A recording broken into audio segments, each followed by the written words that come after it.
तो गाइज मैं हूं अंकित और आप देख रहे हैं रेसलिंग फैंस नेटवर्क। शुरू करते हैं गाइज अपनी बातों को हम लोग सबसे पहले रोमन रेंस से। तो भाई रोमन रेंस को स्पॉट करा गया बैश इन बर्लिन से पहले। हालांकि इसका बैश इन बर्लिन से कोई लेना देना है नहीं, लेकिन क्योंकि कल इवेंट है तो मेंशन करना आई थिंक थोड़ा सा अच्छा लगा, मज़ा आया मुझे। क्या है भाई न्यूज़ में आपको बता देता हूँ रोमन रेंस को कहाँ स्पॉट करा गया। तो भाई एक बार फिर से रोमन रेंस का हम्बल नेचर सामने आते हुए Roman Reigns hosted a pizza party for patients and families at Joe DiMaggio children's hospital in Florida.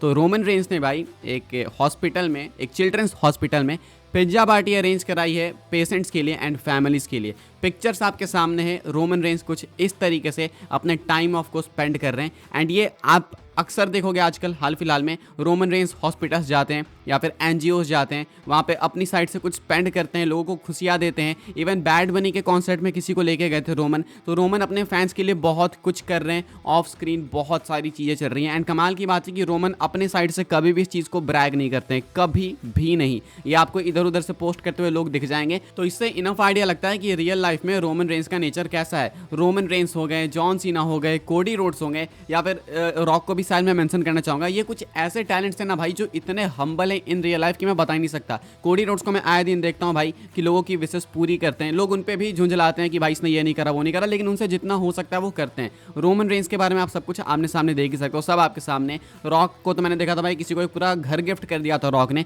And John Cena के लिए मुझे कुछ बोलने की नीड ही नहीं है। तो भाई इन टैलेंट्स के लिए बहुत रिस्पेक्ट है। स्टोरी लाइन ये सब हील है फेस है वो सब अलग बात है, क्रिटिसिज्म वगैरह, लेकिन कोडी, Roman, rock and John Cena ये सब कुछ ऐसे टैलेंट्स हैं जिनको अगर आप रिस्पेक्ट नहीं कर रहे आउट ऑफ रेसलिंग तो देन आई थिंक शायद आपको कुछ और रिसर्च करने की नीड है। रिसर्च करने के बाद आई थिंक आप सब भी रिस्पेक्ट करने लगोगे। तो ये है रोमन रेंस की लेटेस्ट अपीयरेंस, स्पॉट करा गया रोमन रेंस को कुछ इस तरीके से। आगे बढ़ते हैं गाइस, बात करते हैं अगली स्टोरी के बारे में जो कि ब्रॉक लेसनर को लेके। तो भाई रोमन रेंस को तो स्पॉट करा ही गया, लेकिन साथ में लेसनर को भी स्पॉट कर लिया गया। लेसनर को कहाँ देखा गया? तो भाई लेसनर मोस्ट लाइकली किसी बार के अंदर है, वो चिल कर रहे हैं, इनकी फोटो निकल के सामने आई है एंड यही है इनकी लेटेस्ट अपीयरेंस। अब मुझे लगता है कि इससे पहले भी एक पिक्चर निकल के सामने आई थी दाढ़ी वाली, तो ये दाढ़ी वाली ही अपीयरेंस इनकी लेटेस्ट अपीयरेंस है। ये है लेसनर का लेटेस्ट लुक। बाकी पहले की पिक्चर्स कुछ पहले की होती है जो कि इंटरनेट पे बाद में रिलीज करी जाती है। तो लेसनर यहाँ पे चिल करते हुए दिख रहे हैं भाई, तो रोमन को कुछ उस तरीके से स्पॉट करा गया, लेसनर को कुछ इस तरीके से स्पॉट करा गया। तो ये है ब्रॉक लेसनर की लेटेस्ट अपीयरेंस। आगे बढ़ते हैं गाइस, बात करते हैं अगली स्टोरी के बारे में जो कि केविन ओवंस को लेके।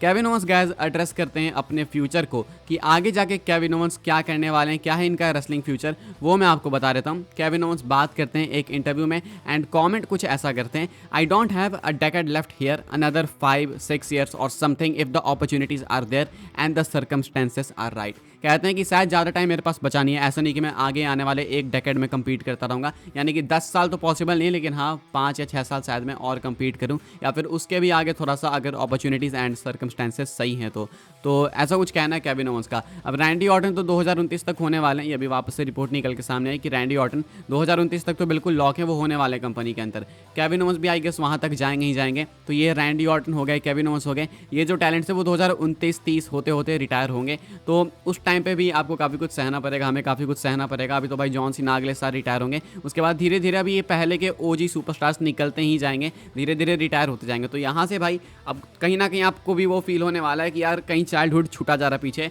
एंड अभी केविन ओवंस भी अपने रिटायरमेंट के ऊपर कमेंट करते हैं, कहते हैं कि केविन ओवंस ये जो हैं वो 5-6 साल आई गेस कंपीट कर सकते हैं, ये खुद के अकॉर्डिंग बोलते हैं, तो ये गेस खुद भी करते हैं 5-6 साल में भी कर सकते हैं, एक डेकेड नहीं, ज़्यादा होगा बहुत होगा तो 7 साल, उसके ऊपर केविन ओवंस नहीं जा सकते हैं। तो max to max Kevin Owens बहुत जाएंगे, तो भाई 2031 उसके ऊपर नहीं केविन ओवंस बढ़ने वाले हैं, ऐसा इनका खुद से कहना है रिसेंट इंटरव्यू में। बाकी आगे बढ़ते हैं गाइस, बात करते हैं अगली स्टोरी के बारे में। जॉन सीना को मैंने मेंशन करा, तो भाई इनको ही लेके अपडेट है। एक दिक्कत है जॉन सीना के फैंस के लिए, जॉन सीना की नई मर्चेंडाइज रिलीज हुई है। जॉन सीना के फैंस इस मर्च को पहनना भी चाहते हैं, नहीं भी पहनना चाहते हैं। पहनना इसलिए चाहते हैं बिकॉज ये तो जॉन सीना की मर्चेंडाइज है, एंड नहीं पहनना इसलिए चाहते हैं बिकॉज वो चाहते ही नहीं थे कि ये वाली मर्चेंडाइज रिलीज हो। यह है फेयरवेल टूर वाली मर्चेंडाइज, आप देख सकते हो कि देखने में तो काफ़ी सुंदर है, काफ़ी ब्यूटीफुल है, लेकिन पीछे क्या छाप रखा है इन्होंने। देखो भाई जॉन सीना की अकॉम्प्लिशमेंट, साथ में डेट्स हैं जहाँ जहाँ पे जॉन सीना अपीयर होने वाले हैं। अगर मैं गलत नहीं हूँ तो क्लीन तो देखो ज़्यादा कुछ दिख नहीं रहा है, लेकिन शायद मैं गेस कर सकता हूँ कि ये अपीयरेंस कहाँ लेंगे जॉन सीना, उसकी ही डेट से 100% मैं श्योर नहीं हूँ। बाकी जो भी है हो सकता है मेमोरेबल मोमेंट्स को भी लेके कुछ होगा, वो बाद में देख के बताना पड़ेगा। लेकिन हाँ, जो भी है, ये फेयरवेल टूर के लिए WWE ने मर्च जॉन सीना की रिलीज़ करी है एंड ये बहुत भयंकर बिकने वाली है। एंड अभी कुछ गिनी चुनी मर्चेंडाइज आएगी भाई जॉन सीना की, ऑफिशियल वाली। बाद में कस्टम वगैरह रिलीज़ करे तो वो तो अलग बात है। ये एक ऑफिशियल मानो कि हाँ अभी directly John Cena active talent है, मतलब एक्टिव ही कहेंगे, तो रिटायर नहीं हुए तो ये जॉन सीना से लिंक्ड है। इसके बाद जॉन सीना भी वापस आएंगे तो शायद एक और नई मर्च के साथ में वो आ सकते हैं, बिकॉज वो मर्च बहुत भयंकर बिकने वाली है। या नहीं तो हो सकता है कि जॉन सीना के पूरे रन में हमें मल्टीपल मर्चेंडाइजेस देखने को मिले। WWE अच्छा प्रॉफिट बनाना चाहेगी जॉन सीना के फेयरवेल टूर से, तो हो सकता है कि जॉन सीना पूरे साल में जो मर्चेंडाइज लेके आए या फिर जो पहन के आए वो उनकी आखिरी मर्चेंडाइजेस ही हो एंड वो कलेक्टेबल्स भी बन सकती हैं आगे जाके। तो फिलहाल यही है भाई जॉन सीना को लेके अपडेट कि WWE ने जॉन सीना की नई मर्चेंडाइज रिलीज़ करी है, जो कि फैंस पहनना भी चाहते हैं एंड देखना भी नहीं चाहते हैं, इमोशनल हो रहे हैं कि अरे यार ये क्या हो गया। बात करते हैं गाइस अगली स्टोरी के बारे में, जो कि स्मैकडाउन के स्पॉइलर को लेकर। अगर आप स्पॉइल नहीं होना चाहते हो, कल ही देखना चाहते हो सुबह में स्मैकडाउन लाइव, तो ये वाली अपडेट आप स्किप कर देना। हालांकि पूरे शो का स्पॉइलर नहीं है बिकॉज अभी शो टेप ही हो रहा है, लेकिन मैं आपको एले नाइट के सेगमेंट के बारे में बता दूंगा। एले नाइट ओपन चैलेंज देते हैं, ठीक है। ओपन चैलेंज कौन एक्सेप्ट करता है, तो मैंने आपको बताया था कि शायद लुडविग काइजर करेंगे। जी हाँ, तो लुडविग काइजर ही करते हैं। लुडविग काइजर अपीयर होते हैं भाई अपनी क्राउड के सामने एंड इस वाले मैच के अंदर एले नाइट को बूज झेलने पड़े। क्राउड ने बू करा है एले नाइट को भयंकर वाला एंड लुडविग काइजर को लोग सपोर्ट कर रहे थे। तो ये सिंपल सी बात है, समझने लायक बात है कि लुडविग काइजर वहाँ के हैं तो इसलिए उनको सपोर्ट मिल रहा है, मिलना भी चाहिए। एंड में क्या होता है, एले नाइट रिटेन कर लेते हैं ऑब्वियसली, लेकिन एक अच्छा मैच था ऐसा कहना है लोगों का। तो कल आपको स्मैकडाउन के बिगिनिंग में ये चीज़ देखने को मिलेगी। एले नाइट ओपन चैलेंज देंगे, उसको एक्सेप्ट करेंगे लुडविग काइजर एंड क्राउड बू करेगी एले नाइट को। अब WWE इसको भाई म्यूट करेगी या फिर नहीं वो तो देखना होगा, लेकिन वीडियो क्लिप्स वगैरह अगर मेरे पास आएगी तो मैं आपको दिखा दूंगा यहाँ पे कि एले नाइट को बू मिल रही थी एक्चुअली में। तो पहली बार हुआ है गैस, अगर मैं गलत नहीं हूँ तो। आगे बढ़ते हैं गाइस, बात करते हैं अपनी नेक्स्ट एंड फाइनल स्टोरी के बारे में, जो कि है बैसन बर्लिन के टाइमिंग को लेके।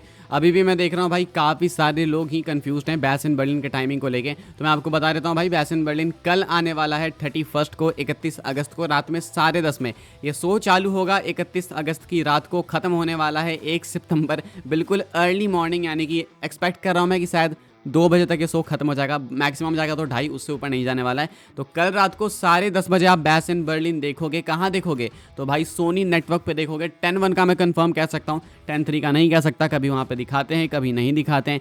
बाकी सोनी लिव पे आप लोग देख सकते हो, फ़ोन पे देखना चाहते हो तो। जियो टीवी के बारे में लोग क्वेश्चन करते हैं, अब मुझे नहीं लगता कि PLE भाई जियो टीवी पे आता है। मैं श्योर नहीं हूँ, मैं जियो यूज़र नहीं हूँ तो इसलिए। बाकी अगर आपको आइडिया तो आप कॉमेंट्स में बता देना, लेकिन मैं ये बोलूँगा, मैं ये प्रेफर करूँगा अगर मैं आपकी साइड रहता तो, अगर मैं जियो यूज़र रहता तो भाई मैं रिस्क नहीं लेता जियो टीवी का। कई कतार बार धोखा देते हैं, मैं ट्विटर पे देखता हूँ, तो इसलिए सोनी लिव बेस्ट है। सोनी लिव पे आप लोग सब्सक्रिप्शन लेके एंजॉय कर सकते हो PLE को। बाकी नहीं तो आप टीवी पे देखोगे भाई सोनी 10/1 वगैरह पे। तो कल रात को 10:30 में इवेंट चालू होने वाला है। किक ऑफ वो काउंटडाउन वाला आपको यूट्यूब पे चालू होते हुए दिख जाएगा 1-1.5 घंटे पहले, 1 घंटे पहले। तो वहाँ पे आप काउंटडाउन देख सकते हो। बाकी अभी के अकॉर्डिंग यही है भाई बैसन बर्लिन को लेकर अपडेट। एंड इस वीडियो के लिए सारी न्यूज़ यही कुछ थी, मैंने कवर कर दिया। आई होप्स आपको वीडियो से इन्फॉर्मेशन मिली हो तो वीडियो को लाइक करें, शेयर करें, सब्सक्राइब करें चैनल को, ताकि आने वाले टाइम के अंदर आपको और भी ऐसे WWE की news information time to time जानने को मिलते रहे। फॉलो कर सकते हैं आप लोग मुझे इंस्टाग्राम एंड ट्विटर पर, लिंक आपको मिल जाएगी डिस्क्रिप्शन में। ज्वाइन कर सकते हैं व्हाट्सएप चैनल को, उसके भी लिंक डिस्क्रिप्शन में। मिलते हैं अपनी नेक्स्ट ऑफर काफ़ी इंटरेस्टिंग वीडियो में।